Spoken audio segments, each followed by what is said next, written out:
Vasco D gamma एक पुर्तगाली traveller था और उसने 15th सेंचुरी में इंडिया को खोजा।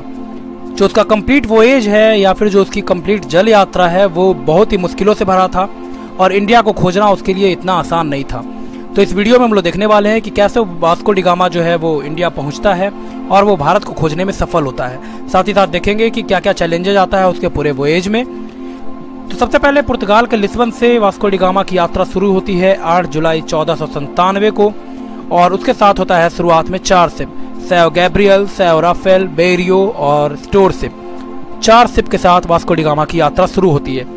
इसके साथ ही उसके पास 150 के अप्रॉक्स क्रू मेंबर्स होते हैं और 3 इंटरप्रेटर्स को लेकर के वो आगे मूव करता है, जिसमें से 2 जो इंटरप्रेटर हैं वो अरबी भाषा को बोलने और समझने में सक्षम होते हैं। साथ ही साथ एक जो इंटरप्रेटर है वो जिस बेल्ट से उसको होकर के जाना था वहाँ के लोकल डायलेक्ट को बोलने में और समझने में वो सक्षम था। यानी कुल मिलाकर के 3 इंटरप्रेटर्स, 150 के अप्रॉक्स क्रू मेंबर और 4 शिप के साथ वास्को डी गामा की यात्रा शुरू होती है।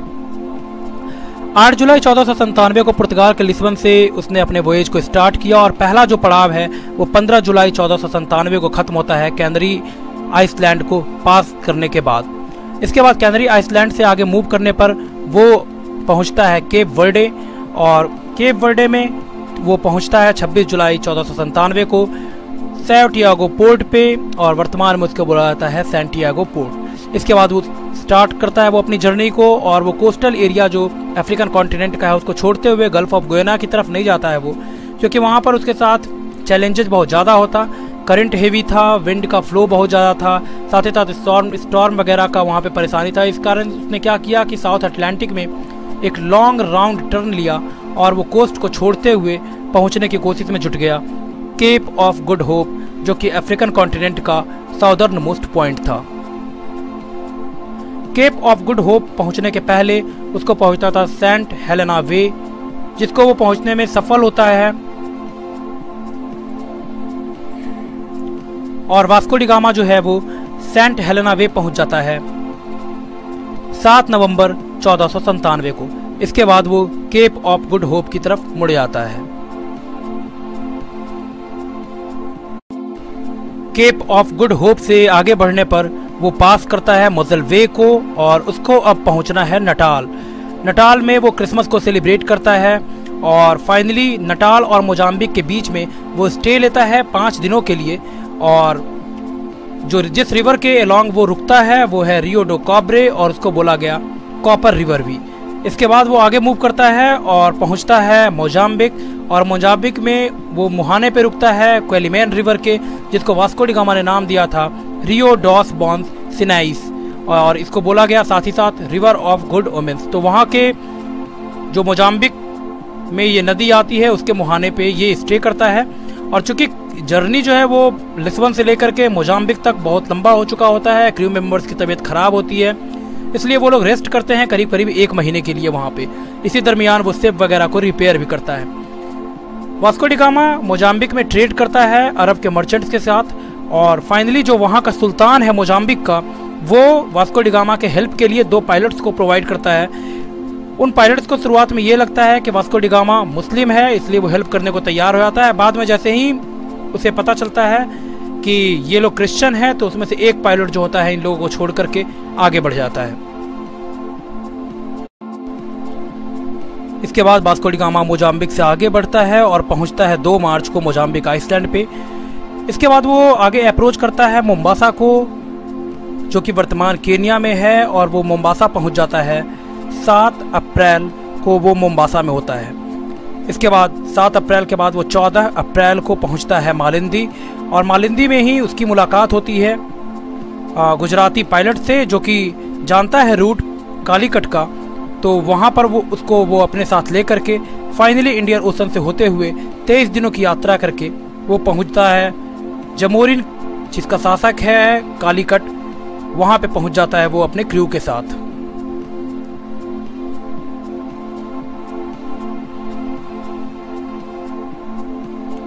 और इस तरह से वास्को डी गामा फाइनली 20 मई 1498 को इंडिया के कालीकट पे पहुंचता है।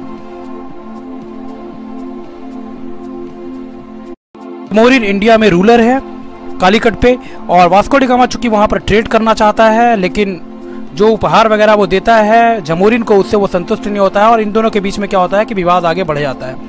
इसके बाद फिर जमोरिन के साथ वास्को डी गामा जो ट्रीटी करना चाहता है ट्रेड से रिलेटेड, और वहाँ पे मुस्लिम जो ट्रेडर्स थे वो पहले से अवेलेबल थे, तो इस कारण से वास्को डी गामा और जमोरिन के बीच में जो ट्रीटी है वो फाइनली फेल होता है और वास्को डी गामा को खाली हाथ वहाँ से लौटना पड़ता है। टेंशन इंक्रीज होता है वास्को डी गामा और जमोरिन के बीच में, और फाइनली अगस्त 1498 मानसून के सीजन में ही वास्को डी गामा को कालीकट छोड़ना पड़ता है। वो अपने साथ 5 से 6 हिंदुओं को लेकर के जाता है।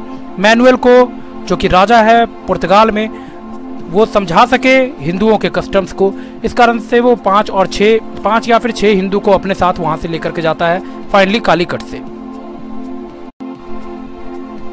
कालीकट से निकलने के बाद सबसे पहले वो जाता है गोवा का एनिडिव आइसलैंड, और उसके बाद करीब 3 महीने का जो लंबा टाइम स्पैन है वो उन लोग का बीतता है इंडियन ओशन में। इसी दौरान उसका जो एम है वो फाइनली है मोम्बासा पहुंचने का, और 8 जनवरी 1499 को फाइनली वो मालिंदी पहुंचता है और उसके बाद मोम्बासा।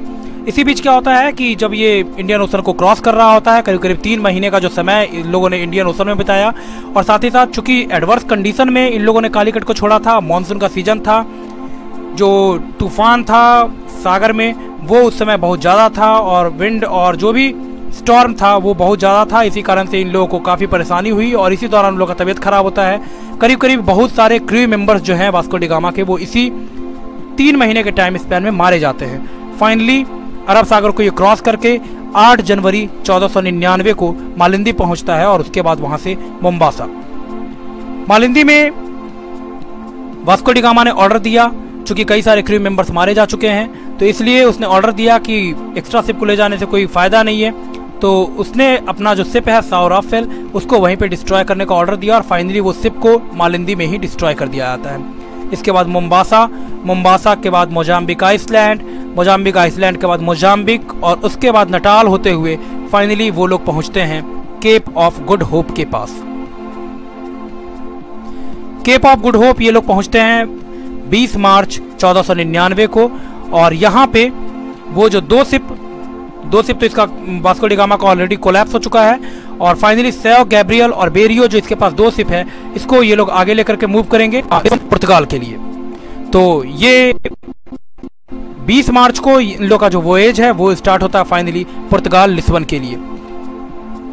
बाद में क्या होता है कि 1 महीने के बाद ये जो है वोएज जब स्टार्ट होता है, उसके 1 महीने के बाद सैओ गैब्रियल और बेरियो जो शिप है वो अलग हो जाता है स्टॉर्म के कारण। 9 सितंबर को फाइनली वास्को डी गामा जो है वो एंटर करता है पुर्तगाल की राजधानी लिस्बन में। तो इस तरह से वास्को डी गामा, और चूंकि वास्को डी गामा पहले पहुंच जाता है 9 सितंबर को, तो इसका जहाज जो है वो 9 सितंबर को पहुंचता है, और बाद का जो बेरियो है वो पहुंचता है बाद में वहां पे।